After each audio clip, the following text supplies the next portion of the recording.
अस्सलाम वालेकुम dear students.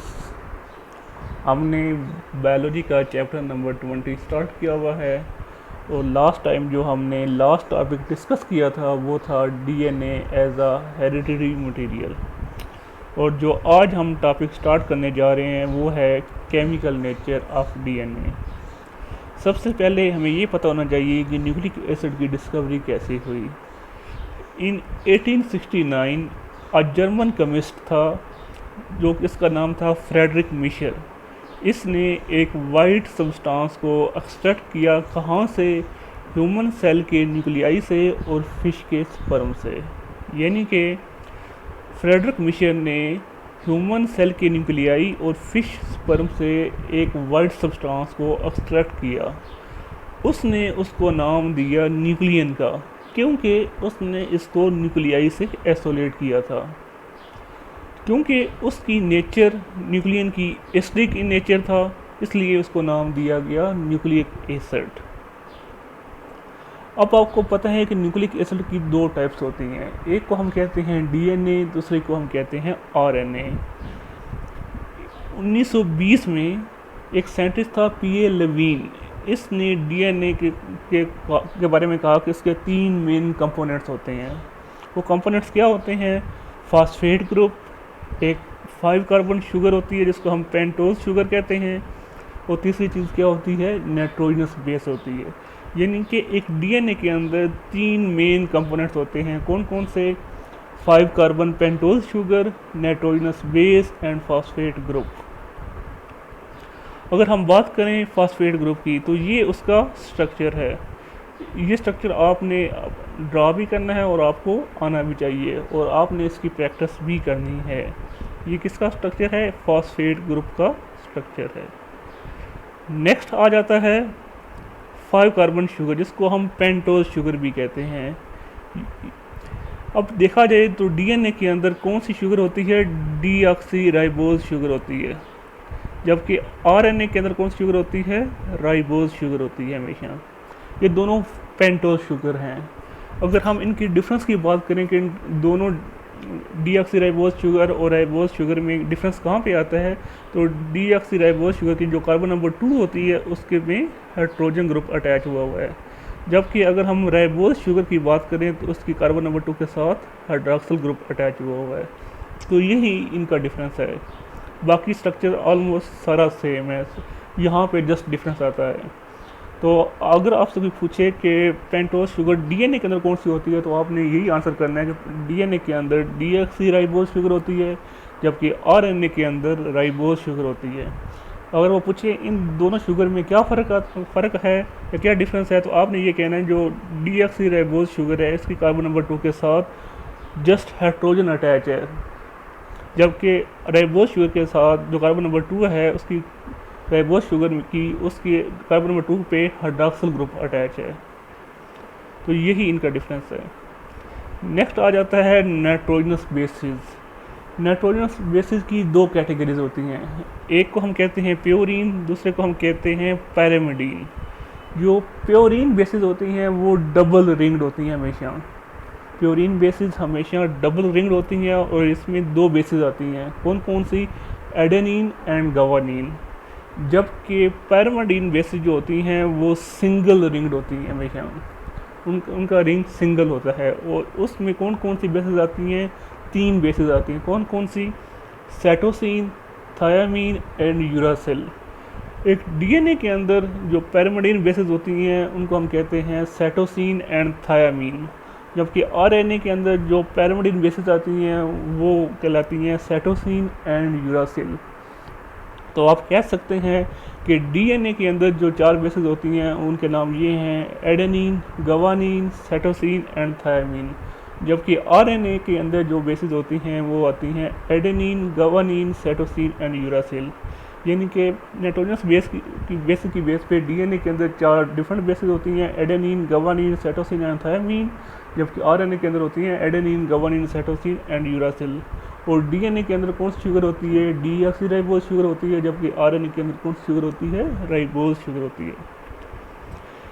ये स्ट्रक्चर अब प्योरीन के हैं। मैंने अभी आपको बताया है कि प्योरीन में 2 बेसिस आती हैं, एडेनिन एंड गवानीन। तो ये इन आप इन दोनों के स्ट्रक्चर हैं, ये आपने ड्रा करने हैं और इसकी प्रैक्टिस खूब करनी है। नेक्स्ट है पैरामिडीन बेसिस। पैरामिडीन बेसिस में 3 बेसिस आती हैं, साइटोसिन, थायमीन एंड यूरासिल। ये स्ट्रक्चर भी आपको आने चाहिए और इसकी आपने बुक से बार बार प्रैक्टिस करनी है। डीएनए के अंदर मैंने अब बताया था कौन सी पैरामिडीन बेसिस है, साइटोसिन एंड थायमीन है, जबकि आरएनए के अंदर साइटोसिन एंड यूरासिल है। थायमीन की जगह यूरासिल आरएनए के अंदर होता है। तो ये स्ट्रक्चर आपने प्रैक्टिस करनी है बार बार और इनको आपने मेमोराइज करना है। नेक्स्ट हम जो स्टडी करने जा रहे हैं वो है स्ट्रक्चर ऑफ न्यूक्लियोटाइड। अगर हम न्यूक्लियोटाइड का एक स्ट्रक्चर देखते हैं तो इस न्यूक्लियोटाइड के अंदर 3 चीज़ें आती हैं। एक चीज़ आ रही है आपकी पेंटोज शुगर, एक चीज़ आ रही है आपकी नाइट्रोजनस बेस और तीसरी चीज़ क्या आ रही है आपकी फॉस्फेट ग्रुप। यानी कि एक न्यूक्लियोटाइड में 3 चीज़ें होती हैं। कौन कौन सी? एक पेंटोज शुगर, एक नाइट्रोजनस बेस और तीसरी क्या होती है? Phosphate group. जो पेंटोज शुगर होती है ना, इसकी कार्बन नंबर 1 के साथ हमेशा क्या चीज़ अटैच होती है? वो नाइट्रोजनस बेस होती है। वो कोई भी हो सकती है, एडेनिन भी हो सकती है, गुआनिन भी हो सकती है, साइटोसिन भी हो सकती है और थायमीन भी हो सकती है। और उसी पेंटोज शुगर की कार्बन नंबर 5 के साथ क्या चीज़ अटैच होती है? फॉस्फेट ग्रुप अटैच होता है हमेशा। तो ये एक स्ट्रक्चर है न्यूक्लियोटाइड का। यानी कि एक न्यूक्लियोटाइड के स्ट्रक्चर में 3 चीज़ें होती हैं, pentose sugar, nitrogenous base and phosphate group. जो पेंटोज शुगर की कार्बन नंबर 1 है उसके साथ हमेशा नाइट्रोजनस बेस अटैच होगी, वो कोई भी हो सकती है। जबकि उसी पेंटोज शुगर की कार्बन नंबर 5 के साथ हमेशा फॉस्फेट ग्रुप अटैच होता है। तो ये एक स्ट्रक्चर है न्यूक्लियोटाइड का। ये आपको आना चाहिए कि न्यूक्लियोटाइड का स्ट्रक्चर कैसा होता है। अगर हम देखते हैं कि 2 न्यूक्लियोटाइड्स आपस में मिलते हैं तो उसके दरमियान कौन सा बॉन्ड बनता है, तो ये है उसका 2 न्यूक्लियोटाइड। यहाँ आप देख रहे हैं कि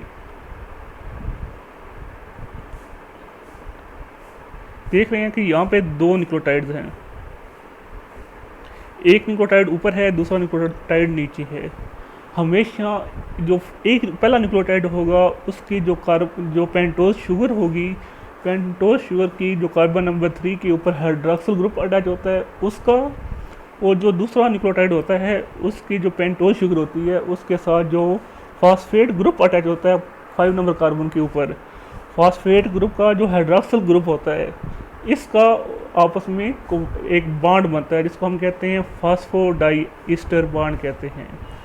मैं रिपीट करता हूँ कि जो एक न्यूक्लियोटाइड का जो पेंटोज शुगर होती है उसकी जो कार्बन नंबर 3 पे हाइड्रॉक्सिल ग्रुप होता है उसका, और जो दूसरी न्यूक्लियोटाइड के पेंटोज शुगर के ऊपर जो फॉस्फेट ग्रुप अटैच होता है उसके हाइड्रॉक्सिल ग्रुप के दरमियान एक बॉन्ड बनता है जिसे हम कहते हैं फॉस्फोडाइईस्टर बॉन्ड।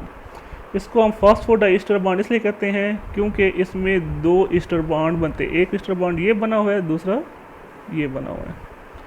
तो क्योंकि 2 ईस्टर बॉन्ड बने हैं और इनके जो सेंटर में कौन सी चीज़ कनेक्ट कर रही है, लिंक कर रही है, वो है फॉस्फेट ग्रुप, इसलिए हम इसको कहते हैं फॉस्फोडाइईस्टर बॉन्ड। क्योंकि 2 ईस्टर बॉन्ड बनते हैं इसलिए हम इनको कहते हैं डाइईस्टर बॉन्ड, और इनको जो लिंक कर रहा होता है फॉस्फेट ग्रुप कर रहा होता है, इसलिए हम इसे कहते हैं फॉस्फोडाइईस्टर बॉन्ड। इस प्रोसेस में एक वाटर का मॉलिक्यूल रिलीज होता है जिसको हम कहते हैं डिहाइड्रेशन सिंथेसिस।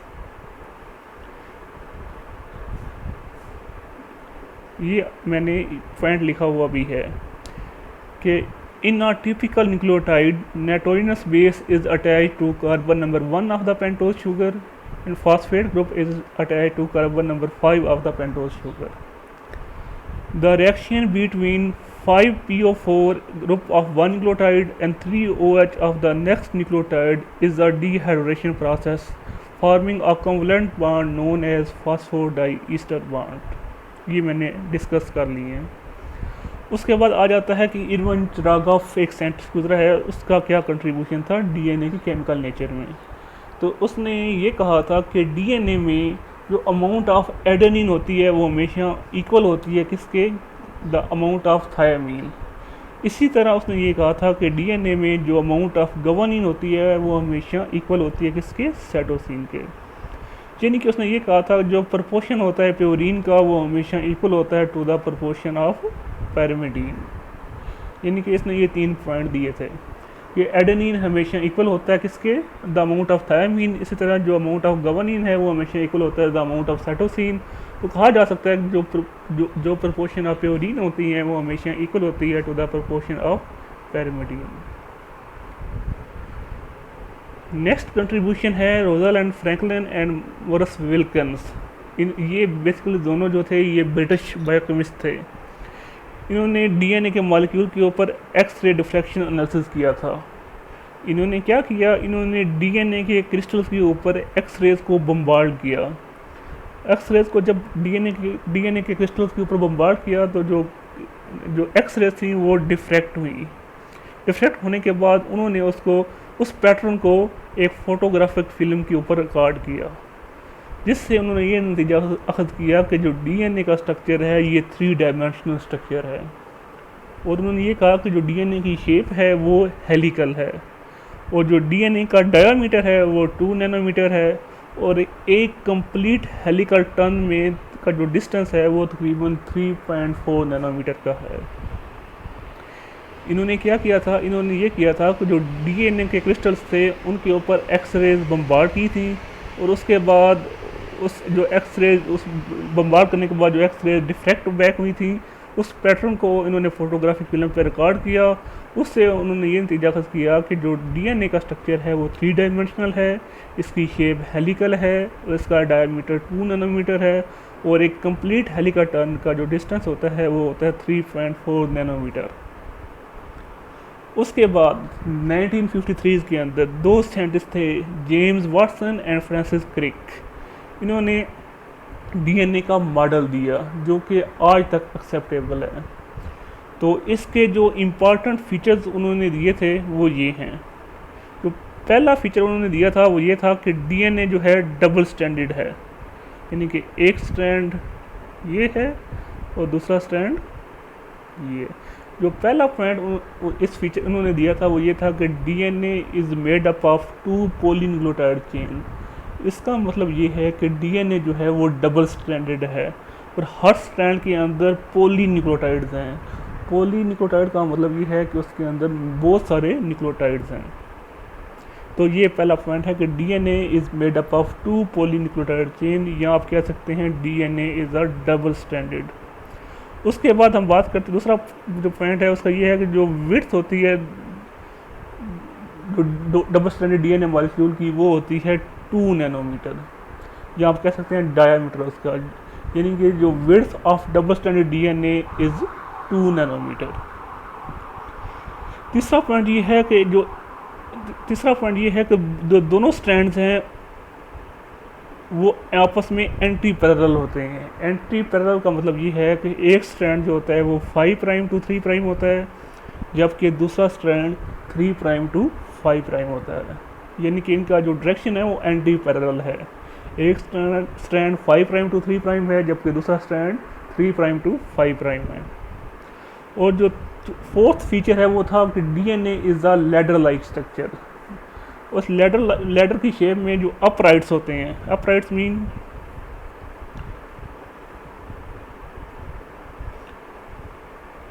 अपराइट्स में इसमें आ जाता, मैं बताता हूँ आपको। ये अपराइट्स हैं। जो अपराइट्स होते हैं इस लैडर लाइक स्ट्रक्चर के, उसमें क्या चीज़ें आती हैं, alternating sugar and phosphate group आ जाता है, जबकि उसके जो रंग्स हैं उस लैडर लाइक स्ट्रक्चर के वो क्या हैं, वो बेसिकली बेस पेयर्स होती हैं। चौथा पॉइंट ये है कि जो डीएनए का स्ट्रक्चर है वो लैडर लाइक है। उसके जो लैडर की अपराइट्स हैं वो किस चीज़ से मिलकर बनी होती हैं, वो हमेशा पेंटोज शुगर और फॉस्फेट ग्रुप्स के साथ मिलकर बनी होती हैं, जबकि जो उसके रंग्स होते हैं वो किससे बने होते हैं, हमेशा बेस पेयर से मिलकर बने होते हैं। फिफ्थ पॉइंट ये है कि जो डीएनए की बेस पेयर होती हैं वो प्लेन होती हैं, और बेस पेयर प्लेन होने के साथ जो उनका आपस में डिस्टेंस होता है वो कितना होता है, वो तकरीबन डिस्टेंस होता है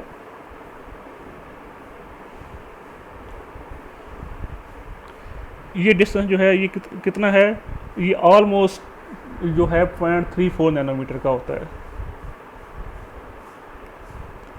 उसके बाद जो नेक्स्ट पॉइंट है वो ये है कि डीएनए जो होता है वो उसमें एक स्ट्रैंड के अंदर अगर एडेनिन है तो दूसरे स्ट्रैंड के अंदर वो किस चीज़ के साथ हाइड्रोजन बॉन्ड बनाएगा, वो हमेशा थायमीन के साथ डबल बॉन्ड बनाएगा, जैसा कि आपको इस डायग्राम में नज़र भी आ रहा है।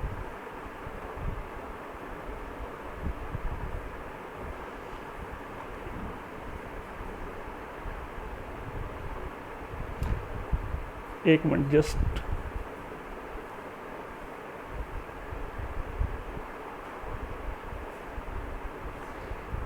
हमने इसका छठा पॉइंट क्या है कि जो एक स्ट्रैंड के अंदर एडेनिन होती है वो हमेशा जो दूसरे स्ट्रैंड की थायमीन के साथ डबल बॉन्ड बनाती है, यानी कि एडेनिन एक स्ट्रैंड की दूसरे स्ट्रैंड की हमेशा थायमीन के साथ पेयर बनाएगी, जबकि गवानीन एक स्ट्रैंड की वो हमेशा साइटोसिन के साथ पेयर बनाएगी, यानी कि adenine in one strand is always paired with thymine in the other strand, while the guanine in one strand is always paired with cytosine in other strand। Next point ये है, feature जो है वो ये है कि एडेनिन और thiamine के दरमियान हमेशा डबल बॉन्ड होता है, और जबकि गवानीन और साइटोसिन के दरमियान हमेशा ट्रिपल बॉन्ड होता है। और जो लास्ट पॉइंट ये है वो ये है कि एडेनिन और थायामीन का प्रोपोर्शन हमेशा सेम होता है, जबकि गवानीन और साइटोसिन का प्रोपोर्शन हमेशा सेम होता है। तो ये पॉइंट इसके लिखे हुए हैं और यहाँ से आप देख सकते हैं। पहला पॉइंट ये है कि DNA is made up of 2 polynucleotide chain. दूसरा पॉइंट है diameter of double stranded DNA is 2 nanometre. तीसरा पॉइंट ये है both the strands are antiparallel to each other, one strand runs from 3 prime to 5 prime and other strand runs from 5 prime to 3 prime. चौथा point ये है DNA is just like ladder. The uprights of ladders are composed of alternating sugar and phosphate, while the rungs are composed of base pairs। पांचवा point ये है कि base pair जो होती हैं वो प्लेनर होती हैं और उनका जो डिस्टेंस होता है वो 0.34 नैनोमीटर होता है। छठा पॉइंट ये है कि एडेनिन एक जो स्ट्रैंड की होती है वो हमेशा थायमीन के साथ बेस पेयर बनाती है, while the cytosine in one strand is always paired with guanine in the other strand। Seventh point ये है कि adenine and thymine base pair form 2 hydrogen bond, while the guanine and cytosine base pair form 3 hydrogen bonds. आठवां point ये है कि in DNA molecule the proportion of adenine and thymine is always equal, while the guanine and cytosine have equal proportion। इसका एक और point ये भी है कि एक कंप्लीट 360 डिग्री टर्न्स के अंदर, यानी कि कंप्लीट हेलिक्स के अंदर जो जो टोटल बेसिस आती हैं वो 10 आती हैं, और उनका आपस में जो डिस्टेंस होता है वो टोटल एक हेलिकल का एक जो उसका टर्न आता है तो उसका डिस्टेंस होता है 3.4 नैनोमीटर, यानी कि one complete 360 degree turn off the helix covers 10 bases of the length and it is equal to 3.4 nanometre in the physical distance along the axis of molecule। तो ये बेसिकली इसका डीएनए का structure है। वो उम्मीद करता हूँ कि आपको समझ आई होगी। फिर भी कोई इशू कोई मसला हो तो आप किसी भी टाइम मुझसे पूछ सकते हैं। शुक्रिया, अल्लाह हाफिज़।